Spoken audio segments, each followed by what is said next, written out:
Hello, my friends. Welcome back to Tittle Tattle Tarot. It's Georgie. And in today's reading, it's going to be a real energy read. I'm going to read on something that I know very little about. And so it'd be really interesting to see what results I get from this. It's a book I've never read. I would like to do a reading on Mary Shelley's Frankenstein. And I'm going to use, I've had this little deck here for a few weeks. I got it just before I went away and I haven't used it yet. And I was waiting for a subject that I thought would be exactly right for it.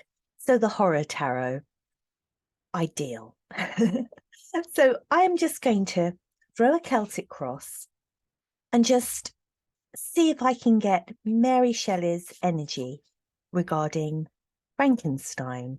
So it's going to be a very small, short period in her life. I believe she was about 19 when she wrote this, such a young girl, and she'd been through so much.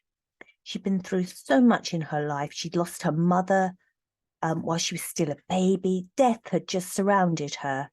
She'd already lost a child of her own at that age.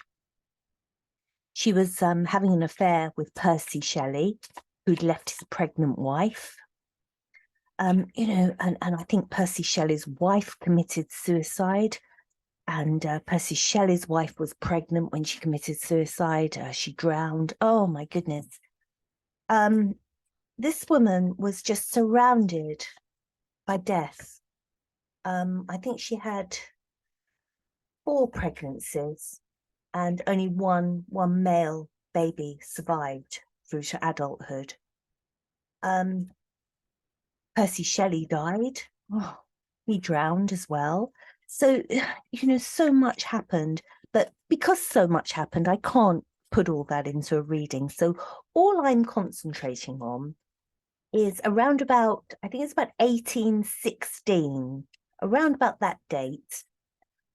She's on holiday with Percy Shelley and Lord Byron and another writer, who I'm sorry, I don't know his name, but the 4 of them were just on holiday in Switzerland, and the weather was horrendous. They called it the summer, the year without sun, or the year without a summer. And they couldn't go out. There was nothing else to do, but they're all writers, so they wrote. And they set themselves a challenge to write a horror story, a ghost story. And out of those 4 writers there, the story that came out of it as the one that was to be published and be infamous for years ahead was Mary Shelley's Frankenstein.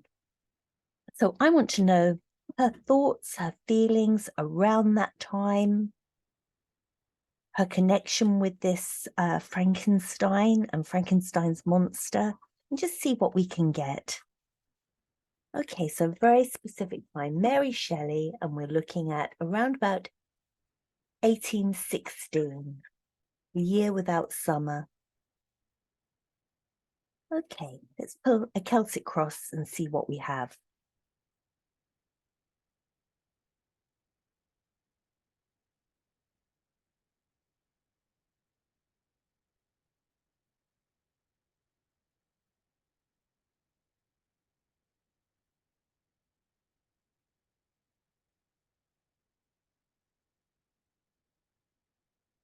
Okay, so I'm going to look at each card in turn now. I will have to lift these cards up to my face because the actual writing on them is so tiny. So let me put my glasses on. It helps. All right, so right at the very center of the situation, 10 of Swords. So this was a young woman who'd been surrounded, as I say, by death.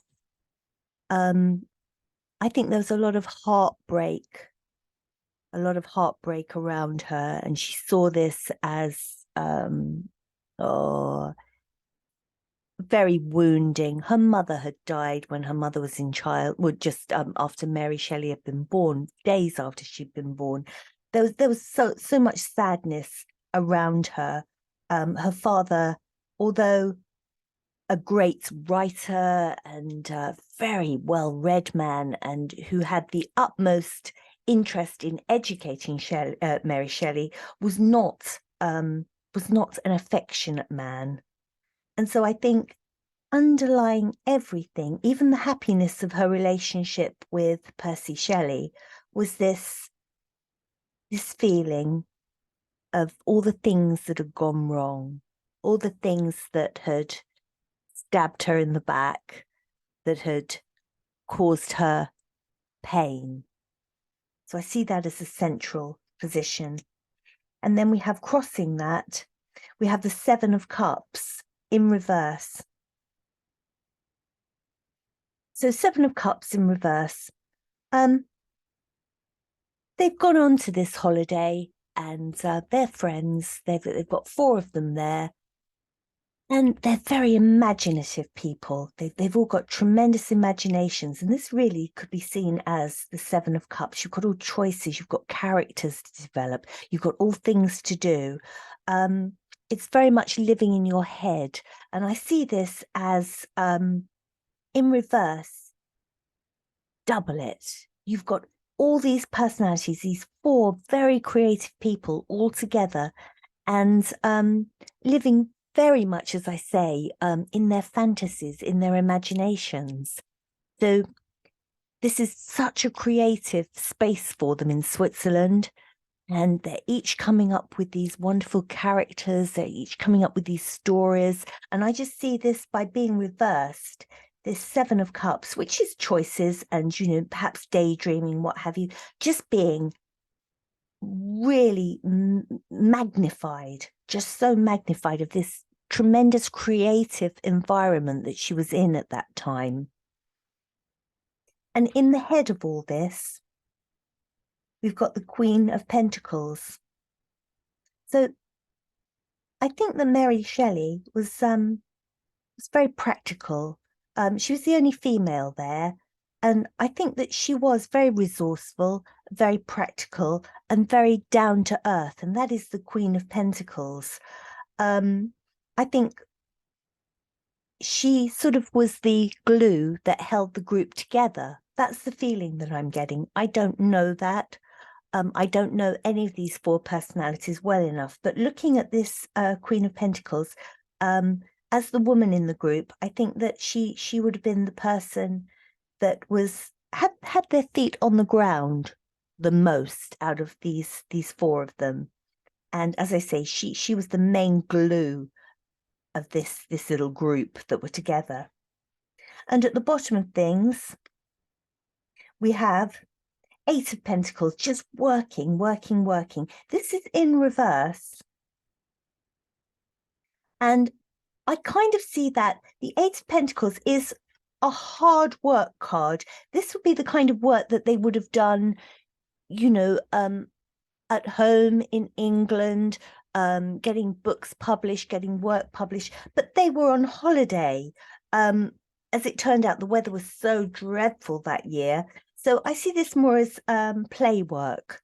This wasn't serious. It was a game, you know, let's write stories. So this wasn't 8 of Pentacles in that they expected to make any money out of what they were doing. This was purely feeding their fantasy life, feeding their, you know, 7 of Cups. It was fantasy work. It wasn't paid for work. Let's put it like that. They didn't even call it work. This way up, you'd have been working and, you know, for your publisher and, you know, getting a book ready and, you know, nose to the grindstone writing. But this was upside down. This was just a little thing that they put together between them, a little dare. Who can write the scariest story? It was fun, and it never intended to make money. We've got all these pentacles like scored on this tree trunk. It was never thought that anything that they created then would be, you know, a financial success or anything like that. And there we have the Page of Wands. So in Mary's past, this is all her creativeness, her messages of, you know, the romantic, the creative work that she wrote, her passion as a writer. you know, the influence of those writers around her. She was a very creative individual, and that's sort of the near past, the near past. She was just surrounded by other people who were passionate about writing. It was in her blood, it was in her veins. So this is her, Page of Wands, with that message of how important it is. It's the most important thing. It's what makes you you, to write and create. Page of Wands, wands, wonderful creative passion. And in the future, she becomes the Queen of Wands. So she moves up from being just a young writer. I mean, when she was like, this would be her energy at, say, 16, 17. She just met Percy Shelley. And then the future, going on to mature. Frankenstein gets published. She gets notoriety. She gets importance. So she moves up from being a page up to a queen. So we go across the bridge here, and we've got distant past, the young energy of that passionate girl, sort of 16-ish, something like that in her past, who's recovering from the heartache of losing her mother, of the things that have gone on in her life, you know, having a father who's distant and loves her but is not emotional, to being away with her friends, her group of writers, and all the creativeness, all those creative juices that are flowing, and everyone coming up with ideas and living very much in their head. And she moves from this young girl writing into a mature woman who pens Frankenstein and who gets it published. So coming up the outside here, we have the Knight of Pentacles. Now, this one's interesting because he looks quite bound, doesn't he? Indeed, he looks a little bit like a Frankenstein's monster himself, the way these sort of bloody rags around him, and he's sort of got his arms almost in like, you know, a bound thing that they will put, you know, insane people into. Well, this is the right way up. A Knight of Pentacles is slow energy.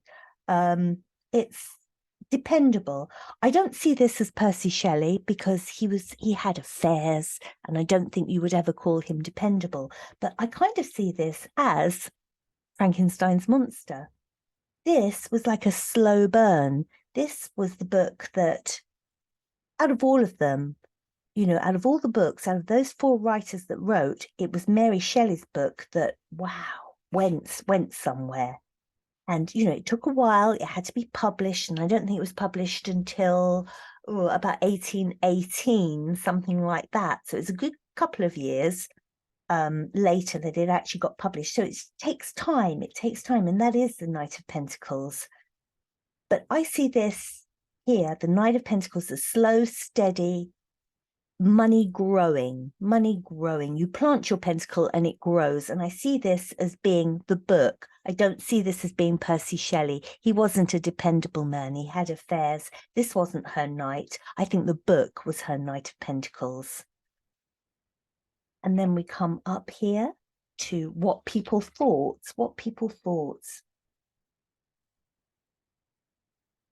Two of Wands. Sorry, I haven't got my glasses on and the writing's so small. Two of Wands.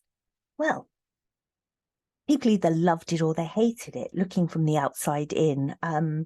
You know, it was a tremendous triumph, or else, oh, it was a terrible piece of work. And it seemed to really divide people.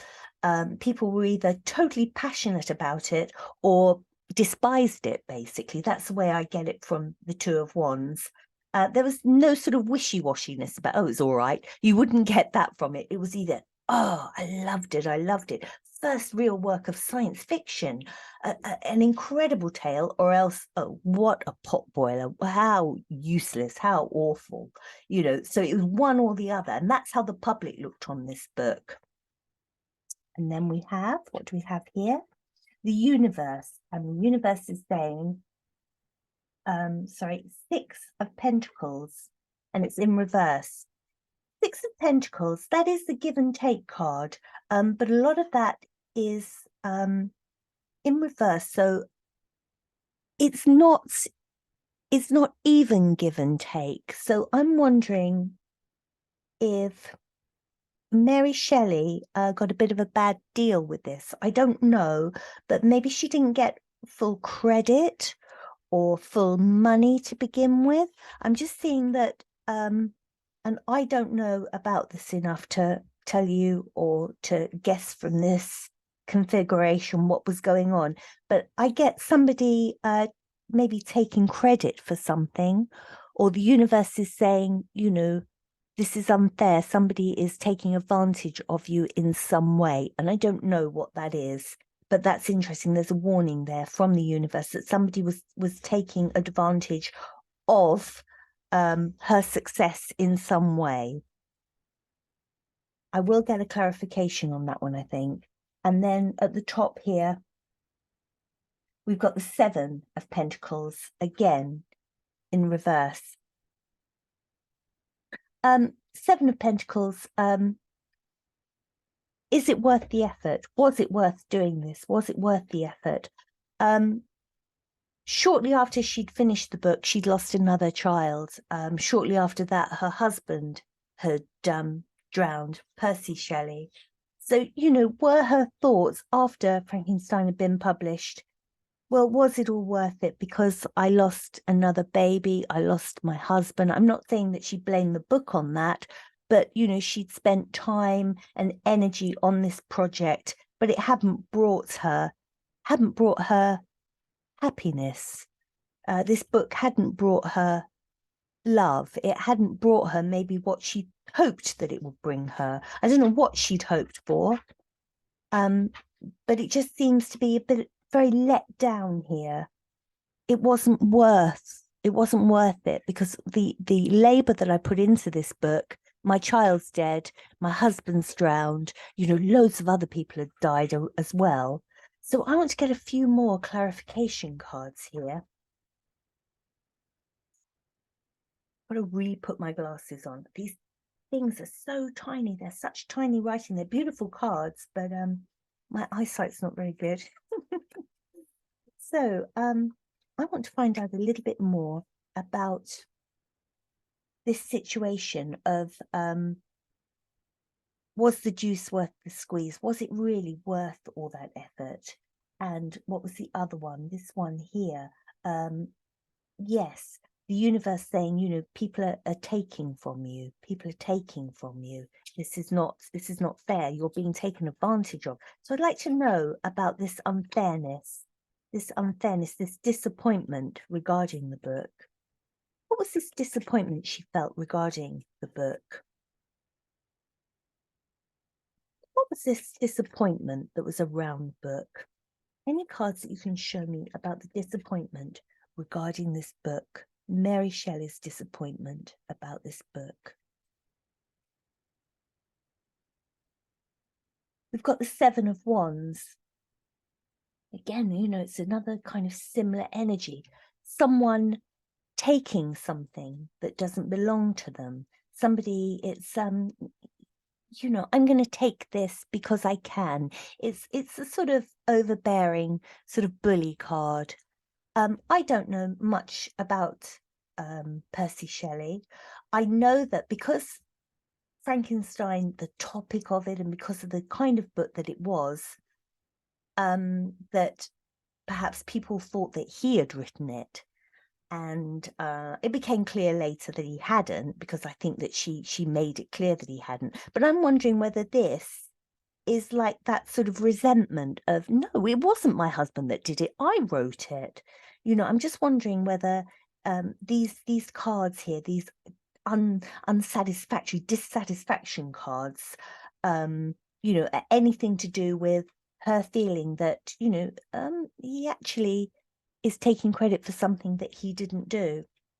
So I'm going to get rid of the Celtic cross. And we're just going to go right to the heart of the matter with the cards that we've got left here. And I just want to find out, what did Mary Shelley think about Frankenstein, later, not at that time, but later, after it had been published. What were her thoughts? And there we have Two of Pentacles.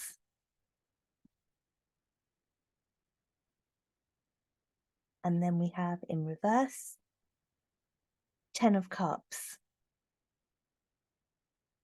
I think this book represented a time in her life when her emotions were all over the place. I believe she was pregnant when she was writing it. She had lost a child. There had been many deaths around her. I think it was a similar time that Percy Shelley's wife had committed suicide, and she was pregnant at the time. You know, oh God, so many deaths. Very, very dark. So I think when she looked at the book of Frankenstein, I think that she saw all the deaths, and I think she associated this book to unhappiness. And here we have, let me just double check that, the Two of Pentacles. The Two of Pentacles, it's that juggling, We've got two hands here, each has a pentacle in it. You've got, funnily enough, look at this monster's claw. So I think she knew that she was grateful to Frankenstein's monster, to this creature that, you know, she created, this book that she brought to life. She was grateful to it because it brought her pentacles, it brought her money. There's her hand, and this is like Frankenstein's monster's hand, isn't it?